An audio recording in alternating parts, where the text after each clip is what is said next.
ഒരു വലിയ പാറമടയിൽ ഗുരുവും ഞാനും ഉണ്ട്. കുറച്ചകലെ സന്യാസിനിമാരെ കാണാം. അവിടെ വെച്ച് സന്യാസിനിമാർ വലിയ ആഹ്ലാദത്തോടെ രതിക്രീഡയിൽ ഏർപ്പെടുന്നത് കണ്ടു. എനിക്കും ഗുരുവിനും നോക്കിയാൽ കാണാൻ പറ്റുന്ന അകലത്തായിരുന്നു അവർ ഇത് ചെയ്യുന്നത് കണ്ടത്.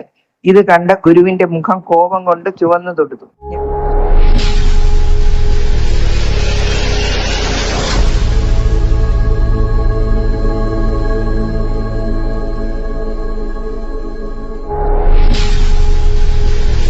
സദ്വേഷണം. അപ്പോൾ ഇന്നത്തെ വീഡിയോ എന്ന് പറഞ്ഞാൽ കഴിഞ്ഞ ദിവസം നമ്മളൊരു വീഡിയോ അപ്ലോഡ് ചെയ്ത് കരിദിനം, അതായത് ഫെബ്രുവരി 22, ശാന്തിഗിരി പരമ്പരയിലെ കരിദിനമായ ഫെബ്രുവരി 22, അതായത് ഒരു അവസ്ഥാപൂർത്തീകരണ നാടകം, ശിഷ്യപൂജിത എന്നൊക്കെ അവകാശപ്പെടുന്ന അമൃതാജന്യയുടെ അവസ്ഥാപൂർത്തീകരണത്തെക്കുറിച്ചുള്ള ഒരു കാര്യമാണ് പറഞ്ഞത്. ഒരു ഗുരുഭക്ത ഇട്ട ആ വോയിസിനെയാണ് നമ്മൾ അപ്ലോഡ് ചെയ്തത്. അപ്പോൾ അത് കേട്ടപ്പോൾ മറ്റൊരു ഗുരുവിൻ്റെ ഭക്തയായ ഒരു ചേച്ചി അയച്ചു തന്നൊരു വോയിസാണ്. കാരണം ഗുരു ആസങ്കല്പത്തിൽ ലയിച്ചു കഴിഞ്ഞതിന് ശേഷം, ലയിക്കുന്നതിന് മുമ്പ് ആ ചേച്ചിക്ക് ഒരുപാട് ദർശനങ്ങളുള്ള ഗുരുവായിട്ട് ആ ദർശനം തിരുത്തി മുന്നോട്ട് പോയിക്കൊണ്ടിരിക്കുകയായിരുന്നു. അതിനുശേഷമാണ് ഗുരുവിൻ്റെ ദേഹവിയോഗം, അതായത് മേടം 23 മെയ് 6 ശേഷം ഒരു ദർശനം കാണിക്കണം ആ ചേച്ചി. ദർശനം മറ്റൊന്നുമല്ല, ആ ചേച്ചിയും ഗുരുവായിട്ടൊരു പാറമടയിൽ ഇങ്ങനെ നിൽക്കുന്ന ഒരു അവസരത്തിൽ കുറച്ചകലെ മാറി കുറേ സന്യാസിനിമാർ രതിക്രീഡകളിൽ ഏർപ്പെടുന്നതായിട്ട് അങ്ങനെ ഒരു ദർശനമാണ് കണ്ടിട്ട് അപ്പോൾ ഇത് കണ്ട കുറച്ചകലെ ഗുരുവിനെ ഗുരുവിനും ചേച്ചിക്കും കാണാം. അങ്ങനെ നോക്കിക്കാണാവുന്ന അകലത്തിലാണ് ഇത് നടക്കുന്നത്, സംഭവവികാസങ്ങൾ. അപ്പോൾ ഗുരു ഇത് കണ്ടിട്ട് ദേഷ്യം കൊണ്ട്, കോപം കൊണ്ട്, എന്താ പറയുക, ഗുരുവിന് ആ മുഖം ചുവന്ന് തൊടുത്തതിനെ കുറിച്ച് ചേച്ചി അതിനെക്കുറിച്ച് ഈ അമൃതാജിൻ്റെ അടുത്ത് വന്ന് പറയുന്നുണ്ട്. പിന്നീട് ഇവരുടെ മറ്റേ എന്താ പറയുക ക്ഷീരബല പ്രയോഗവും ഈ വാഴയുടെ കരിയണ പ്രയോഗമൊക്കെ കഴിഞ്ഞൊരു സമയത്താണ് ഇത് വന്ന് പറയുന്നത്. അപ്പോൾ ഈ ചേച്ചിനോട് ഈ അമൃതാജന്യ പറയണമെന്ന് വെച്ചാൽ അത് ശ്രീകൃഷ്ണൻ്റെ ഒരു വശമാണ്, അമൃതാണെന്ന് പറയും. എന്നുവെച്ചാൽ കണ്ടത് നന്മയാണെന്ന് പറയും. ആ ശരിയായ ദർശനമുണ്ട്, തെറ്റായ ദർശനമുണ്ട്. അപ്പോൾ ഈ ചേച്ചിയോട് അമൃതാജന്യ പറയുകയാണ്, കണ്ടത് അമൃതാണ്, നല്ലതാണ്. മറ്റുള്ള സന്യാസിമാരെ വിളിച്ച് ഇത് പറയണമെന്ന്, സന്യാസിനിമാരെ വിളിച്ചിട്ട് ഈ കണ്ട ഈ കാര്യം അത് ശ്രീകൃഷ്ണൻ്റെ ഒരു വശമാണെന്ന് പറഞ്ഞ് പ്രലോഭിപ്പിക്കുന്നു.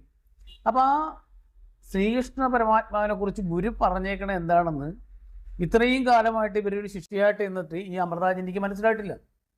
ഗുരു വളരെ കൃത്യവും സ്പഷ്ടവുമായിട്ട് പറഞ്ഞിട്ടുണ്ട് ശ്രീകൃഷ്ണ പരമാത്മാവിനെ കുറിച്ചുള്ള കാര്യങ്ങൾ. അപ്പം നമുക്ക് ആ വോയിസ് കേട്ടതിന് ശേഷം അതിനെക്കുറിച്ച് ഞാൻ 2 വാക്ക് പറയാം. ഗുരു എന്താണ് ശ്രീകൃഷ്ണ പരമാത്മാവിനെ കുറിച്ച് പറഞ്ഞേക്കുന്നത് എന്നുള്ളത്. അപ്പോൾ ആ വോയിസ് ഒന്ന് നമുക്ക് കേൾക്കാം. ആ ചേച്ചിയുടെ ആ വോയിസ് തന്നെ നിങ്ങൾ കേൾക്കുക. അപ്പോൾ അതിലേക്ക് പോവാം.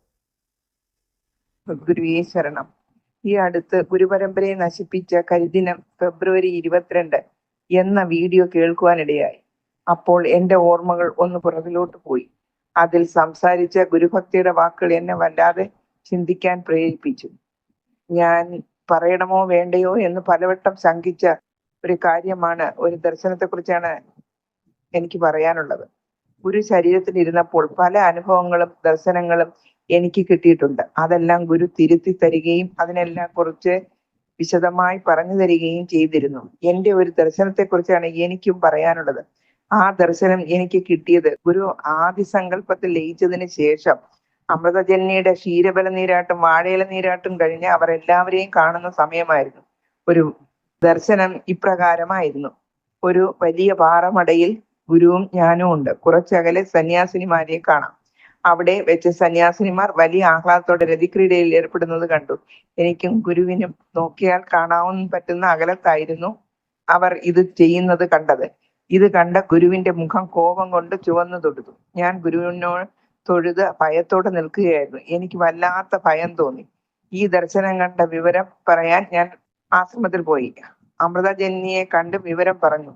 ഞാൻ ഭയന്നിട്ടാണ് പറഞ്ഞത്. എന്നാൽ ജനനി സന്തോഷത്തോടെ പറഞ്ഞു, അത് കൃഷ്ണന്റെ ഒരു വശമാണ്, അമൃതാണ് എന്ന്. ഈ വിവരം ചേച്ചി എല്ലാ സന്യാസിമാരെയും വിളിച്ചു പറയണം എന്ന് പറഞ്ഞു. അങ്ങനെ എല്ലാവരെയും കൂട്ടി ഞാൻ ഇത് പറഞ്ഞു. ഞാൻ ഇപ്പോൾ അറിയുന്നത് ഇതുപോലെ പലർക്കും ഈ വിഷയം ദർശനത്തിൽ കിട്ടിയിട്ടുണ്ട് എന്നാണ്. ആശ്രമത്തിൽ സംഭവിക്കാൻ പോകുന്ന അപജയത്തെക്കുറിച്ച് ഗുരു എനിക്ക് ഒരു വാണിംഗ് തന്നതാണോ ഇത് എന്ന് സംശയവുമുണ്ട്. സംശയിക്കേണ്ട കാര്യമില്ല, അങ്ങനെ തന്നെയാണ് എന്ന് എനിക്ക് പലപ്പോഴും തോന്നിയിട്ടുണ്ട്. അന്ന് മുതൽ ഇതെന്റെ മനസ്സിൽ എപ്പോഴും തികട്ടി വരുന്ന, ഇപ്പോൾ കണ്ടതുപോലെ മനസ്സിൽ ഓർമ്മ നിൽക്കുന്ന ഒരു ദർശനമാണ്. എന്താണ് ഗുരു ഇങ്ങനെ കാണിച്ചു തന്നത് എന്ന് പലപ്പോഴും ചിന്തിച്ചിട്ടുണ്ട്.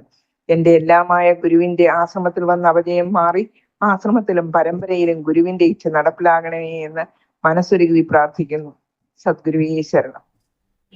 കേട്ടില്ല ചേച്ചിയുടെ വോയിസ്? ആ ചേച്ചി കണ്ട കാര്യം ഇവിടെ വന്ന് പറയാണ്.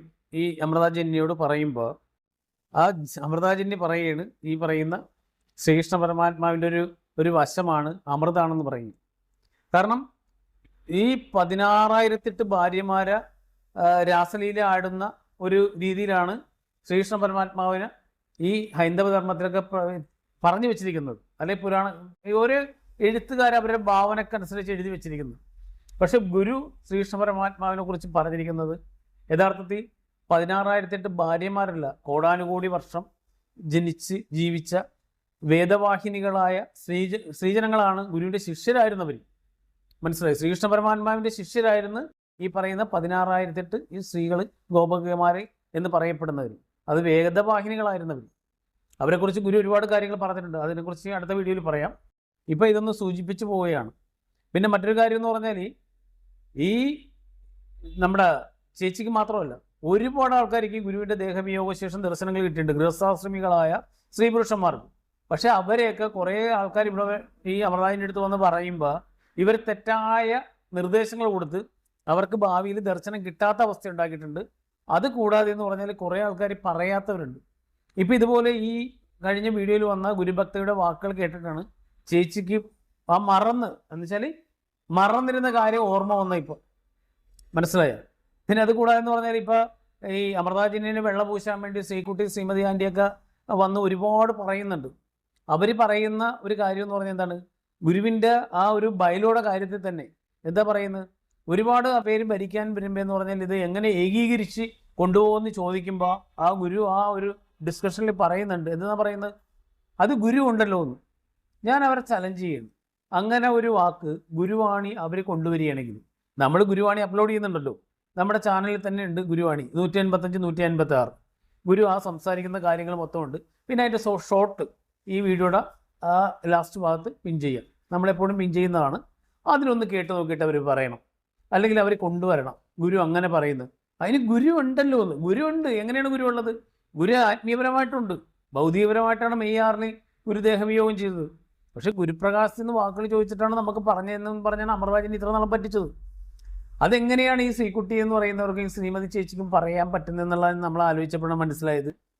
ഈ ഗൃഹസാധൻ വീട്ടിലേക്ക് കടന്നു വരുമ്പോൾ കാമുകനെ കട്ടിനടിയിൽ ഒടിപ്പിച്ച പാരമ്പര്യമുള്ളവർക്ക് അങ്ങനെയൊക്കെ പറയാം, അതിനപ്പുറവും പറയാം. മനസ്സിലായോ?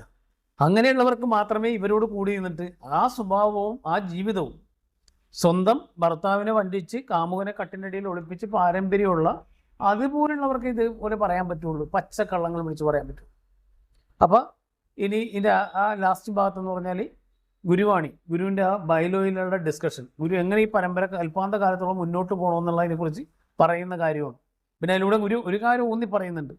ഇപ്പോൾ ഈ അമൃതാജിനെ പ്രൊമോട്ട് ചെയ്യുന്നില്ലേ, ദർശനം എന്ന് പറയുന്ന ഒരു പാറ്റേണിനെ വെച്ചുകൊണ്ട് കാഴ്ചയുള്ളവർ കള്ളം പറഞ്ഞാൽ എന്ത് ചെയ്യും, ചതിച്ച് കളഞ്ഞാൽ എന്ത് ചെയ്യുമെന്ന് ഗുരു ചോദിക്കുന്നുണ്ട്. അതൊക്കെ നിങ്ങൾക്ക് സ്പഷ്ടമായിട്ട് കേൾക്കാം. ഇതുപോലെ ഗുരു പറഞ്ഞതായിട്ട് ഗുരു ഉണ്ടല്ലോ എന്ന് പറയുന്നത് ഒന്ന് അവർ കൊണ്ടുവന്നാൽ നന്നായിരിക്കും. ഗുരുവിൻ്റെ വോയിസിൽ തന്നെ, അല്ലാതെ കള്ളങ്ങൾ ആർക്ക് വേണേലും എപ്പോൾ വേണേലും പറയാം. ഈ അമൃതാജിൻ്റെ പറയുന്നില്ലേ ഒരുപാട് കാര്യങ്ങൾ, കള്ളങ്ങൾ വായെടുത്ത 99.9% കള്ളങ്ങളെ അവർ പറയുള്ളൂ. ചതി, വഞ്ചന, കുടിലത. പക്ഷെ അതിനൊക്കെ അവർക്ക് ഇനി കണക്ക് പറയേണ്ടി വരും.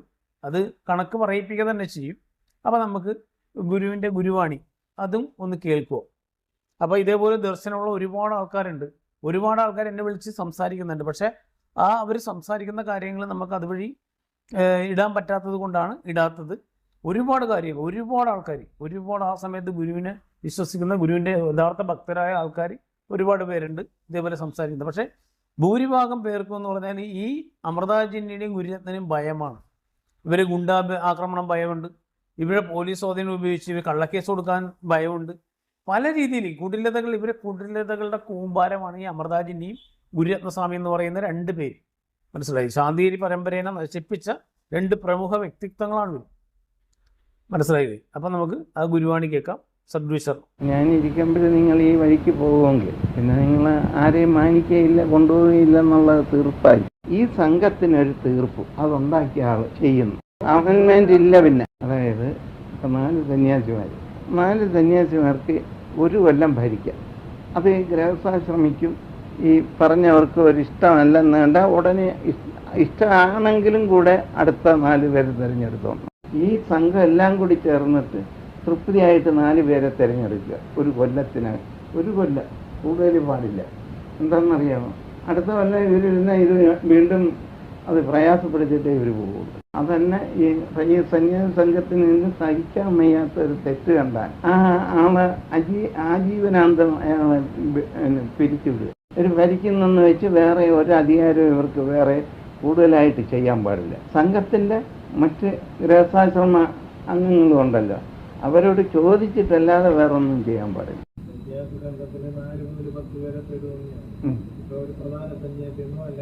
അങ്ങനെയില്ല, വരില്ല. തുല്യ അവകാശത്ത് നിന്നില്ലെങ്കിൽ ഇവർ ഇത് ചതിച്ചളയും. ഇപ്പോൾ ഒരാൾ കാണുകയാണ്, അതിൻ്റെ വ്യക്തമായ കാര്യം പറയുകയാണ്. ഒരാളിത് ഇങ്ങനെ ഒരു പാത്രം കണ്ട് ഈ പാത്രത്തിൽ എല്ലാവരെയും കൂടി വാരിയിട്ട്, മനസ്സിലായില്ലേ? ഇല്ല, എല്ലാവരെയും കൂടി ആരെയാണ് വാരിയിട്ട്? ഈ ഗുരു ശിഷ്യന്മാരെ.